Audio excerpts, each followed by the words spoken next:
Hadian lai pupras nam kajingay lenti, kanong talang college kabadang yayne kum ka college kabarim tam hakathan amnaram civil subdivision, kalajam siya way umawjam bakan pendan kam ya kaying building kabapura bat kaba itenan. Kani kade kabenta bakong san hakajingya syaprang jong kapuli puthi hakathan, bat kapawru kum uso kajing preshitam bat kajinyay budin jong UMLA kathan ubalong ru umentri katanat puli puthi ka sorkar jala umalak men rumboy. Ya kani ka college laseng da kadorbash nong talang hapo kajingalam jong UMLA barim kathan uma John Deng Pormen haus nam khat kandai spa prapupra. La ban kedo baya kajingtay thamma ya kanong talang college ha kajaka kabapura kabadan ha Kermia Jongyao nong talang West Giant Hills District lapli ha ka khat way trik lalingkot arta arpulai batlas dang ya kajinglong class bat trekam ha ka college kabapura ha ka khat artrik rampang arta arprio. Habaya keren bat principal ka college Dr. R.R. Harkungor layat hu bakajingkan ria na ka college barim kabadan hapo kasnong nong talang siya ka college kabapura kasdang hagkat atrik rampang arja arpnrio.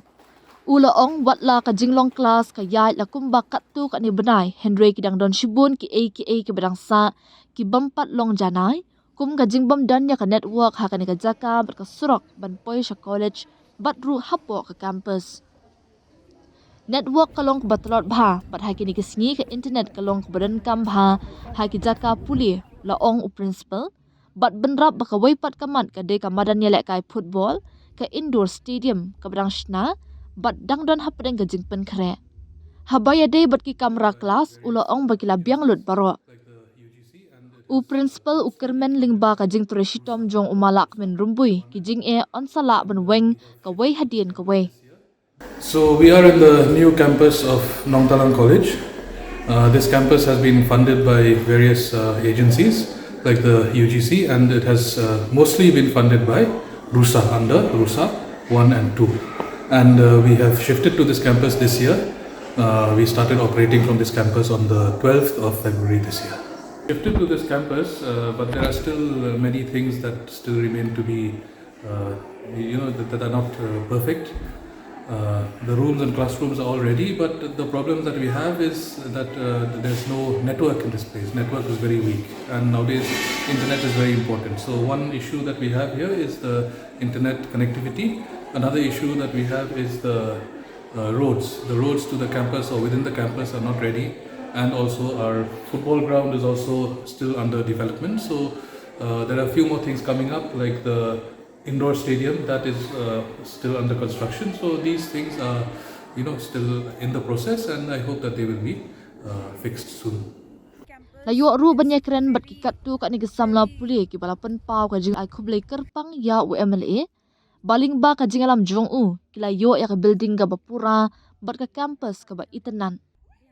ka samla puli hun I kai am rumbui kapen pau kajing sngo hun mensim haba ka poi ha kani ka college batmai bat kala ong ba kala bha ban penle jingmut haba batai kot kinong hikai namar baka jaka kalong kinja bat light na kajing sawa ki kali motor om kum ha ka college barim kabadan hapo jong kasnong halor ki jing e kala ong ki dan kat tu kat ni kum ka surok ban poi sha college Henry ya kani kala ong ba UMLA ulakular ban penshna do bat ha ka baya day bat ki jing e ha ka network kala ong hooi ka network kaduna Henry ka pen pau pat ka jing kmen ba ki samla puli ki yo ya ka free wifi kat kum ka jing sham jong ka kala ong baya menta ki jing don kam jing ki samla puli ki long ki bala biang lut kenthop na du ko boarding canteen bat hadien bala y class ki bus kla dan ban let on ni ki samla puli dang menchwa hipor walai kelas hita hipo chnong district hawa to bon kari bon bro the chibet the one kari chibet the like kari chitu the district ha men the empo classroom la manda batai kot ki no hikai le mo distract ha ka mai se ikmat le kmit chitu taman po he ni ban new college campus tes nyau hun hai ti men sin oto ka new college ka building le bes ha tem ivi le manda batai kot ki no hikai yi ha teu concentrate แต่กัดอีวบิตายบัตายก็ได้สยองทุหาวต่อเชนิมเอาริมยี่แหละกะรีลมได้จังไงสุรักแต่กัดอีวันลมมีเตวเป็นเอาริมยี่ใบเซลคอนเซนเทรตยากีน้องกายเป็นป้าก็จึงสยองงูไว้ก็จึงสยองก็แมนยาอูมินิสเตอร์ยังอีเอคบเลยอูแหละว่าต่อลังใบยังอูได้ย่อยกันนี่ก็คอลเลจลังบ้าก็จึงยาลุตียังอูได้ย่อยกันนี่ก็นิวคอลเลจแคมปัสก็มันกันนี่Ijing ewan kesurok hi melumla rapsi ko tang minister dep kulauri yo pachinau kini kesurok da in network melumla khajak arab duna network tang wifi yo free hen ya college hi kantin le em hi ka le biang hi ka like le biang hi girls hostel le em hi temen dekut kelas 1 minister da yang bai jing ya lutiu minister da AOE arteli ki bas yo libo ki chichnong jar chichnong open sok hai. This whole campus is very nice, but the problems are network problem, and then there is no auditorium in this new campus. So I would like to talk about network issue because this campus is far away from the villages like the Nongtalang village, Tauki village, so network is very important here. So I would like to talk about that, and there is no auditorium in this campus, so I would like to talk about that also.